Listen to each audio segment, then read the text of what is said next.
The Word of God is alive and powerful, sharper than any two-edged sword, piercing even to the dividing asunder of the soul and spirit, and of the joints and the marrow, and is a critic of the thoughts and intents of the heart. All the Scripture is God-breathed, and is profitable for doctrine, for reproof, for correction, for instruction in righteousness, that the man of God might be mature, thoroughly equipped unto all good works. Study to show thyself approved unto God, a workman that needeth not to be ashamed, rightly dividing the word of truth. Proverbs 16:12. It is an abomination for kings to commit wickedness, for a throne is established by righteousness. Daniel 4:17. This decision is by the decree of the watchers, and the sentence by the word of the holy ones, in order that the living may know that the Most High rules in the kingdom of men, gives it to whomever he will, and sets over it the lowest of men. 1 Corinthians 1:9. God is faithful, by whom you are called into the fellowship of his Son, Jesus Christ our Lord. 1 Thessalonians 5:24. He who calls you is faithful, who also will do it. Psalm 36:5. Your mercy, O Lord, is in the heavens, and your faithfulness reaches to the clouds. Before we start our Bible study, nining adlaw gikinahanglan ng atong pagpangandam sa itong kaugalingon, pinagi sa sugid sa atong mga salang nahimo nining adlaw, sala ba sa huna, sala ba sa dila, sala ba sa buhat. Kini mahimong babag sa atong pagabuhatong pagtuon sa pulong sa Dios kundi nato isugid. Busa atong sundon karon ang mando sa Dios diya sa 1 John 1:9 nga nagaingon, if we confess our sins, He, God, is faithful and just to forgive us our sins and to cleanse us from all unrighteousness. Nawalang kanimo higala, nawala pa'y kaluwasan, wala pa si Kristo diyan sa imong kinabuhi. Ang imong buhaton dili ang pagsugid sa imong masala kundili, paggamit niya ng imong kabubuton, aron ikaw makahimos labing mahinungdanong desisyon nga imong mabuhat sa tibuok mong kinabuhi. Ang desisyon sa pagtuo kang Ginoong Hesukristo ingon nga imong manluluwas. Believe on the Lord Jesus Christ, and thou shalt be saved. Acts 16:31. Busa, karon magandam das tong kaugalingon, pinagis pagampo sa hilom. Let us pray.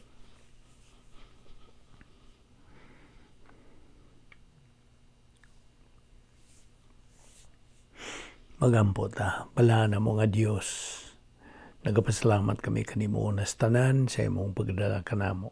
Nining dapita sa makausapa aron sa pagtuman sa among buluhaton adlaw-adlaw nga maong pagpakaon sa among kalag, pinagis pagtuon sa imong balang pulong o pinagi sa pagtudlo kanamo sa balang Espiritu Santo nga mao'y bugtong magtutudlo sa kamatuoran. Salamat niining dako nga kaygayunan o pribilehiyo nga among ipaimuslan, grasya kining tanan. Bisan pa kining among kinabuhi, imo kining pagbuo tanan, ikaw man nagapahiluna nining tanan, o kami nagpailalom lamang sa imong kabubuton, sa imong grasya. Because you keep your word. And so we pray that you give us the concentration sa among pagtutok gayod, sa imong igatudlo kanamo nga mga kamatuoran. Kining tanan Among ipasalamatan sa ngalan ni Ginoong Hesukristo. Amen. Maayong adlaw sa tanan natong mga subscribers o sa atong mga igsuon diyan ni Kristo, atong mga higala nga tingali bago pa kamo nagasunod ning atong ministry. The Vic Balbido Evangelistic Ministry pinagi sa YouTube o ako kamong dasigon nga kamo nga taud-taud nang nagasunod nini nga kamo sugod na kamo sangyaw nga to sa uban nga atong mga higala nga dili pa magtutuo dasiga sila o dapita sila sa pagsuway, sa pagpaminaw, pagkiuban ka nato sa atong pagtuon sa pulong sa Dios. O karon atong ipainumdum kanimo nga niya pa kita magadupot sa atong tun-anan nga giuluhan og how to be a victor rather than a victim in life. Kung saan na ito pagkahimong mga mananaog, inay nga mga pildiro sa kinabuhi. Ang kinayantong gitunan, bahin kini sa mga butang nga may kalabutan ini. Okay, kagahapon, atong gisgutan kadtong bahin sa kaluwasan gihapon, of course. Nga ang tao, man is and can only be saved by faith and not by works. Dili sa mga mayong buhat. Episo 8, 8, no, Episo 2, 8 ug 9. Now, ang Galacia 2:16 nagaingon usab. It declares like this, knowing this, that man is not justified by the works of the law, but by faith in Jesus Christ. For by the works of the law, there is no flesh that is justified in His sight. O gawas panini, ang kaluwasan, gasa. Gasa kini sa Dios. Episo 2, gihapon, 8 ug 9. O kining maong gasa, madawat lamang pinagi sa pagtuo diha kang Ginoong Hesukristo. That's the only way. Kaya binimo, ang kaluwasan, why merito? Let me correct that. Kaya nawa tas passing. Dili ang kaluwasan nga why merito, kundili ang pagtuo. So, faith is a non-meritorious human perception. None can earn it, nor deserve it, nor work for it. Wala. Why himo ni ining agi og merito? Wala. In fact, the merit goes to the object of faith. O kinsa man ang object of faith, si Ginoong Hesukristo. So akong balikon, aron pagtulid ning tanan. Faith is a non-meritorious human perception. None can earn it. Why kanang angko ni ini pinagis paningkamot, nor deserve it. Dili kita angayan o dili kita makabuhat alang ni ini. O sa gisulti sa John 3:16. Popular kayo kanang bersikulo. Kay gihigugma sa Dios ang kalibutan nga iyang gipadala iyang bugtong anak nga si kinsa katong mutuo kaniya dili malaglag kundili makabaton hinuon og kinabuhing wala na katapusan. Well, ako rin kong panguntanon, how did the thief katubang kawatan dito sa kilid ni Ginoong Hesukristo samtang sila gipang lansang sa cross, kadtong kawatan atol sa pag bitay nila o pag kanang lansang nila ni Ginoong Jesucristo kauban itong duha niya dito si kakilid. Kadtong kawatan dito sa kilid ni Ginoong Jesucristo. Unsaon man lagi niya pag-isa sa iyang mga kamot nga gilansang man ang iyang duha ka kamot dito sa kahoy. No, he cannot raise his hands because both of his hands were nailed to the cross. Correct? Muna, kaya ang uban kong mga naipundok na nag-ingon nga, maluwas ka, pinagi sa iyong pag-isa sa imong mga kamot. Na muna, saan malagi pag-isa sa iyong mga kamot nga, gilansang man ang duha niya kakamot dito sa kahoy. Ang katong kawatan simply acknowledged Christ as Lord and Savior. Nga sa iyang pag-ingon nga, Ginoo, hinumdumi lang ko kung natuwa ka na sa imong gingarian kung sa may gituwag ni Ginoong Jesucristo. Karong adlaw, mag-auban ka kanako dito sa paraiso, Lucas 23:43. So, unsay gihimo niya itong maong tulisan, kawatan, mao ang iyang pagtuo in action. He did not do anything but simply to believe. Ug siya naluwas. Kita nimo? Kaya binimo, ang imong pagtagad nga dukang Ginoong Jesucristo mo'y magadeterminar sa imong kanang dayon na nga kaugmaon. That's the only thing. It's your attitude towards Christ that determines your eternal future. Therefore, it is every person's responsibility iyang kanang tulubagon to appropriate the Lord Jesus Christ as His Savior. Sanglit ang pagbuhat niya na samara sa iyang pagsanong positively ngadto sa stimulus sa Dios for every human being to respond. Inomdong ka itong stimulus, pag-agda, pag-aghat, bisan kinsang sakop sa kalibutan sa tao, sa pagdawat, pagtuo kang Ginoong Jesucristo nga ilang manluluwas. Na ang pulong sa Diyos diya sa Jeremias 29:3 nag-iingon, if you truly seek me, you will find me. Ang maog yung bersikulo nag-iingon, you will seek me and find me if you will search for me with all your heart.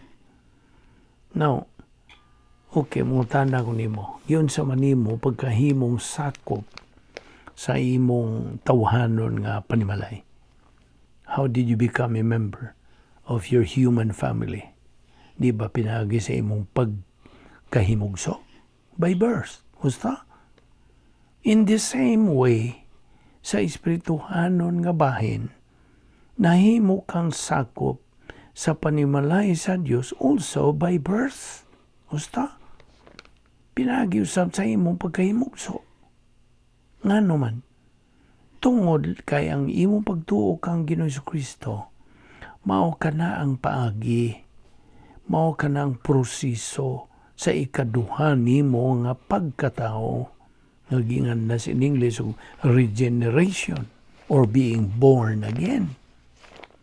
Now, klaro man kayo, tataw ang pulong sa Diyos na gaingon nga gawas, kung ang tao magpakatao pag-usab, dili siya makakita sa gingharian sa Diyos. Juan 3:3 o Juan 3:7.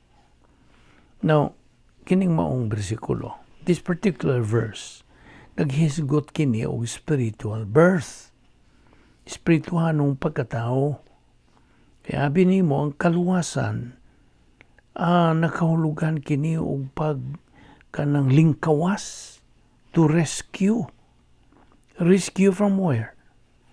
A rescue from man's deplorable, miserable state. Unsa may miserable state sa tao. Ang iyang hingpit nga pagkabuwag, pagkahimulag gikan sa Dios tungod kay makasasala man ang tao. Unsa gisulti sa Roma 3:23, ang tanan nakasala. og nakabsan sa himaya sa Dios. There is none righteous. Wala. Not even one. Na nasa Roma 3:10. Kaya ang suhol sa sala, unsa, maong kamatayon. Unsa maning kamatayon na, pisikal o spiritual, spirituhanon nga kamatayon. Gikan sa Dios na. That is total separation from God. Apan ang gasa sa Dios, mao ang kinabuhing wala na'y katapusan, pinagi kang Ginoong Hesukristo, nga atong Ginoo. Roma 6:23. Tungod kay ang problema gustaw, mao ang iyang pagkaymula gikan sa Dios. Unsa may gisulti diha sa kanang Roma 5:19. For as through the one man's disobedience, the many were made sinners. Naangin ta sa kanang nahiaguman ni Adan. Siya man ang atong unang amahan, by progeny. So mao na nga excuse me. Umikan niya itong iyong gibuhat kapag supil bantog sa Diyos, nakita na nga angin. Now, napana sa Roma 5:12, klaro na gaingon. Therefore, just as through one man, kinsa maning one man, si Adan, sin entered into the world, and spiritual death through sin, and so death spread to all men, passed on to the progeny of Adam, na tungod kay ang tanan nakasala in Adam. Kaya binimo, kitang tanan espirituhanong patay, powerless to approach God on our own. Mo ni gitawag og total depravity. Depraved kita. Now, naamang ko'y impossible, dili latas nimo, an insurmountable barrier that confines us. Gikan niya ito pagka laglag ni Adan hangtod sa katapusan sa panahon, no human being can escape the barrier. Wala. Wala'y makalikay niini. Tungod sa desisyon ni Adan sa pagsupil to disobey God, ang hustisya sa Diyos mi tarok o mi butang, the justice of God erected niya ng barrier, niya ng babag, ug ang Diyos ra ang maka-eliminate niya na. Siya ra po ang makatangtang. Walay tawhanong paningkamot can release us from our prison. Kay sa maramantas gipriso. No matter what our talents, abilities, ethics, conduct, assets, or any other factor, wa gyud tayo mahimo. We are helpless. We exist behind the barrier, alienated from God. Total gyud, hingpit gyud atong pagkahimulagi kan sa Dios. Wa gyud tayo relasyon sa Dios na. Ubihin ka niya ng kaimtanga. Kay ayaw kalimot na itong formula. Adam's original sin plus old sin nature equals spiritual death. So, apart from divine intervention, we all face condemnation and eternal separation from God. Now, sanglit nga kining maong babag na amandiha. Dili ni maayong balita. It's bad news, right? By one act of disobedience, usara yun. Man was trapped behind the barrier and became enslaved to a nature of sin. Mao na ning tapot kinaiyang magkasala din sa atong lawas. Apan pinaagi sa buhat sa kaluwasan nga gihimong Ginoong Jesucristo dito sa cross, ang Dios mismo mibukas na o paagi. God opened a way through the barrier to provide freedom from the slave market of sin. Gitawag na kiniog merkado sa mga ulipon sa slave market of sin. Ug mao kini ang mayong balita sa kaluwasan. Very good news. Kay lagi ang suliran sa tao mao mang iyang pagkahimulagikan sa Dios. Usara gyud kapaagi. There is only one remedy. Ug mao kana ang krus. Kay matud bas 1 Timoteo 2:5 ngadto sa 6. For there is one God and one mediator between God and men, the man Jesus Christ, who gave himself a ransom for all. Na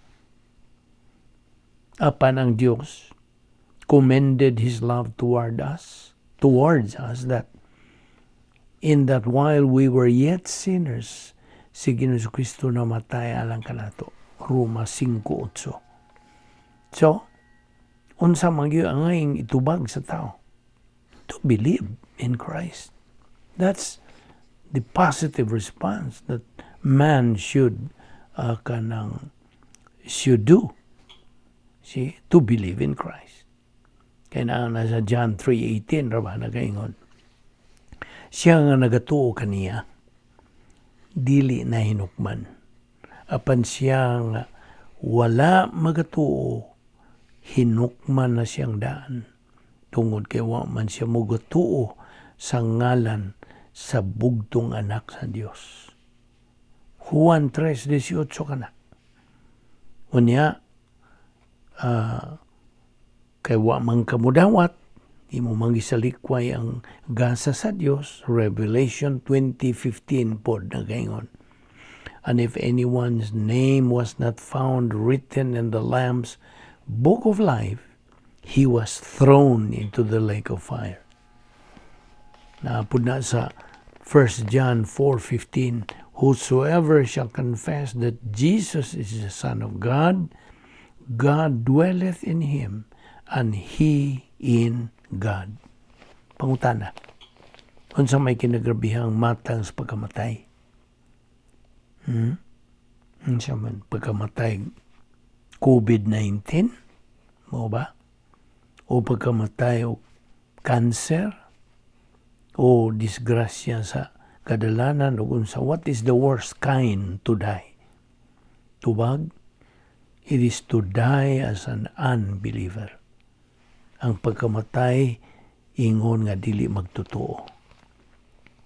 Ang tao nga musalikway sa maayong balita sa kaluwasan, iya yung gipakabakakon ang Dios. He's making God a liar.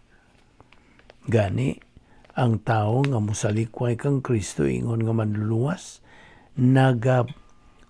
he is committing the unpardonable sin. Mao na iyang nabuhat. Sala nga dili na mapasaylo.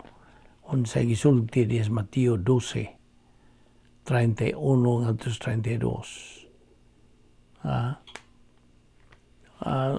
Basahan na, abrihe ang imong Biblia.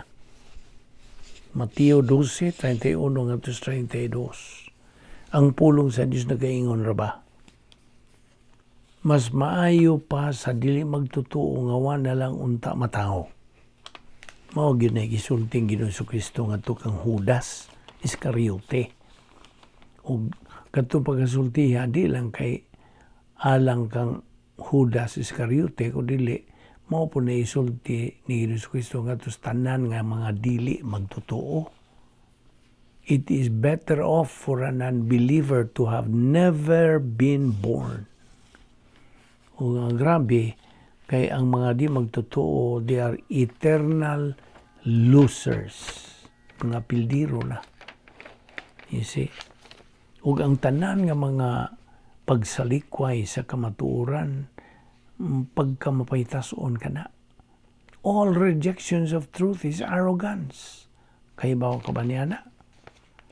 Apan ang tao, wala bagyod siya ikapangulipas. He has no excuse.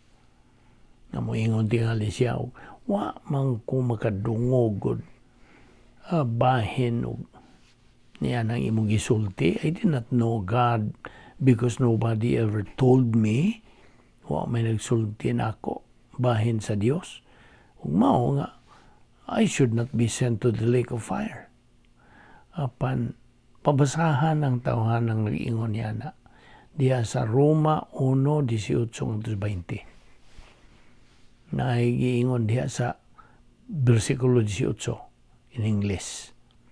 The wrath of God is being revealed from heaven against all the godlessness and wickedness of men who suppress the truth by their wickedness. Verse 19, since what may be known about God is plain to them, because God has made it plain to them. Verse 20, for since the creation of the world, God's invisible qualities, His eternal power and divine nature have been clearly seen, being understood from what has been made, so that men are without excuse. Na, klaro kayo ka na. Nagyoy, ikarason pa ang tao. Now, kung ang tao mo insister yun siya sa pagsalikway kang Ginoong Kristo ingon nga manluluwas, ang ibaw ka, ang Diyos nag-andam nandaan sa ilang funeral plan. Iandaman na sa Diyos. That's why, dito sa daang paghigsaan, kadtos Nicodemo, numdong ka, ang religious leader sa iyang panahon, labihan sa pagka-religyoso, a high priest, a very, very religious person, matarong siyang kaugalingon, kanang maaghop, nindot gud siya, gentle person, gisultihan sa atong Ginoo. Gawas ko ng tao magpakatao pag-usab dili siya magakita sa gingharian sa Dios. Juan 3:3. Kaya binimo, some of the nicest people, very lovable, admirable, sweet, gentle people, mga dili magtotoo. If you ask these religious people kung siguro ba silang mahilangit, ibaw ka kung sila ito ba? Do you know what they're going to answer you? Ang Diyos rin na ibaw. What a tragedy. Trahedya yun. Kini mga tawana, ilalag yung gipakabaka ko ng Diyos. As an unbeliever, you are then without Christ, right? Wala si Kristo diya kanimo. Ingon nga di magtotoo, you are without eternal life. Wala kay kinabuhing dayon.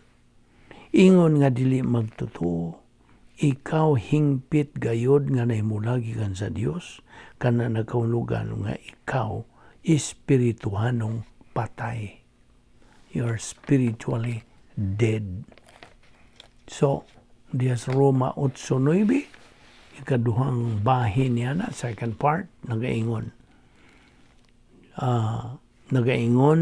kanimo nga di magtotoo, siya nga di magtotoo does not belong to Christ. Wag yung kay kalabuta, wag yung labot si Ginoong Kristo kanimo. Diya sa Judas 19, kining he din the unbeliever, wala kaniya ang Espiritu Santo. Natural.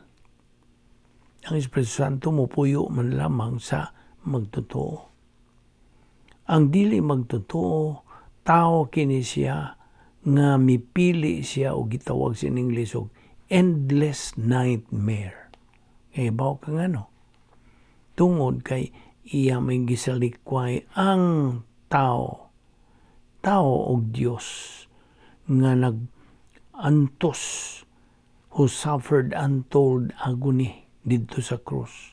Ingon nga puli kaniya. O kining negatibo nga desisyon ni ining di magtotoo has appalling consequences. Grabe nga resulta. The alternative, ang linaw sa kalayo. Mao na kana ang final destination sa yawa ug sa iyang mga demonyo. O gitawag nato kini og garbage dump ni sa Dios. Mateo 25:41. Ang linaw sa kalayo is otherwise known sa Biblia as the second death. Ikaduhang kamatayon. Revelation chapter 20 verse 14.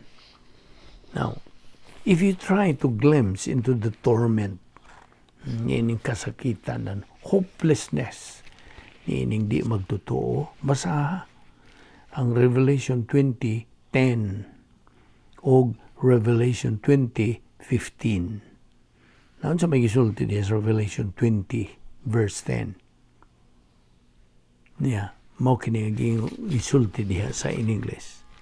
And the devil who deceived them was thrown into the lake of fire, lake of burning sulfur, where the beast and the false prophet had been thrown. They will be tormented day and night forever and ever. Now, diya sa Revelation 20 verse 15 po, nagayon.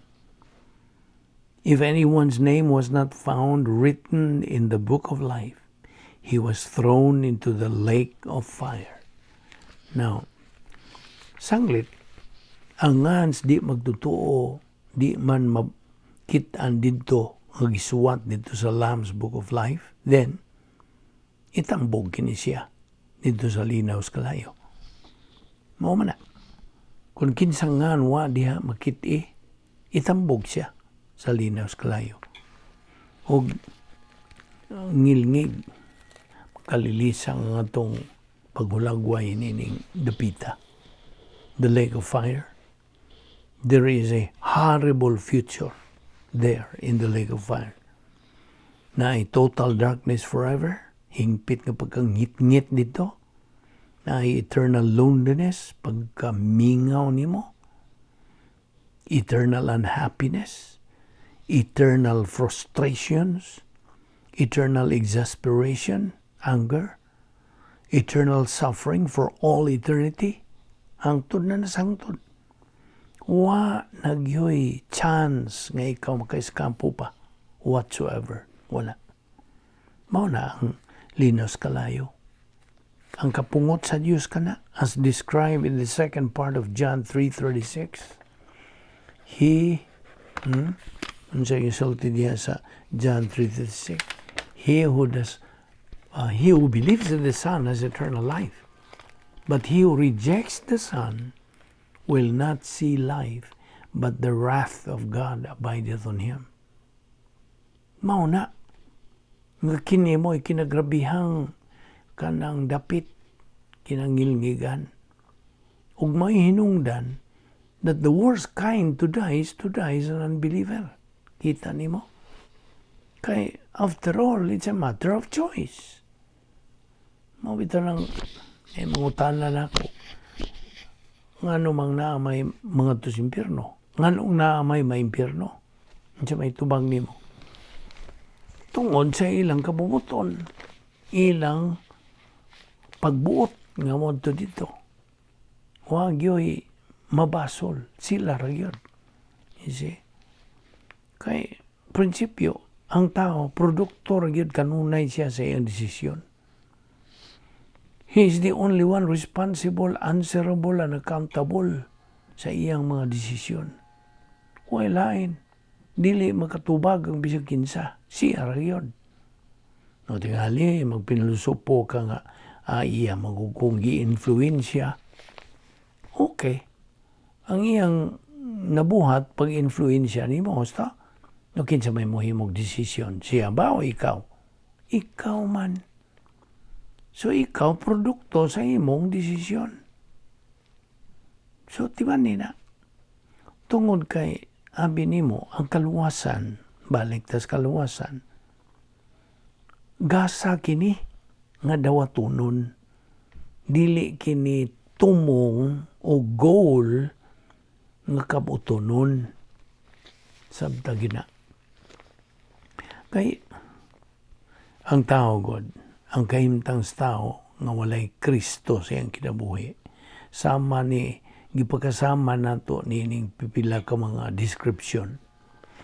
Sama ni siya sa tao nga hapit na siya mulukso sa tubig, okay, pananglitan. He is about to drown. So, sa may iyang gikinahanglan.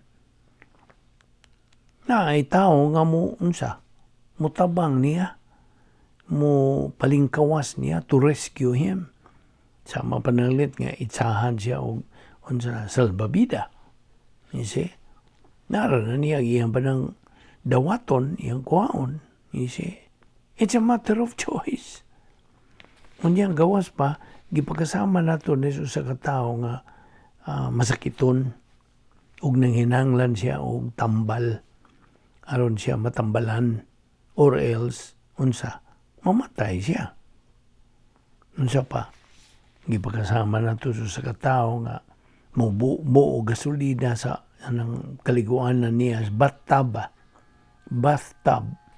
unya iyang duslitan kini og pusporo banan then inig silaon niya na mudaib siya niya na maura na kahimtanga. No, timan nga ang Dios nagaandam na og funeral plan sa mga dili magtotoo. So, timan itong gisulti sa Dios. Gisulti ang Ginoong Kristo ngadto ni Judas nga mao po'y isulti sa Dios ngadto sa tanan nga mga di magtotoo. May palagi ni mga tawahan nagwa na lang mga tao. It would have been better for this man not to have been born at all. Unsa pa? Gipagkasama nato ning tawhana nga misalikway kang Kristo og gatuo siya ba sukad siyang natao since his birth nga ang itom para niya puti og kun naay musulti niya sa tinuod nga katong iyang gituhuan nga itom dili to itom puti to apan di man siya mutuo. You see, di na siya mutuo, he won't believe it. You see, ang tao desperado yung nanginahanglang Diyos, desperately needs God. Ang Diyos wa manginahanglan sa tao eh. How did the Old Testament people get saved? Yun sa Manila pagkaluwas. By looking forward to the cross. By faith. Yan na. Pinagis pagtuo. O kita usap, nining bagong tugon, New Testament people. How did we get saved? Pinagi usap sa tutok. Baka ng backward. By looking backward to the cross, also by faith. You see? Ito ni ipadayon ugma. Dinita mo nung usa. Ug tutuki kini mga punto nga atong gipanghisgutan. Menung danon kini bahin sa kaluwasan sa tao. Magampot na balaan na mo nga Dios. Nagapasalamat kami kanimo. Sa tanan nimong grasyang bubo na namo. Bisan dili kami takos, bisan panining higayon sa among pagtuon sa among pulong, among kining giangkon nga matamis nga higayon. Among pagkigambitay kanimo og sa imong mga pulong. Dada kami pagbalik ugma dinhi ning among Bible study through the YouTube ubos sa Vic Balbido Evangelistic Ministry. Kining tanan among gipasalamatan sa ngalan ni Ginoong Hesukristo ang mong bugtong manluluwas. Amen.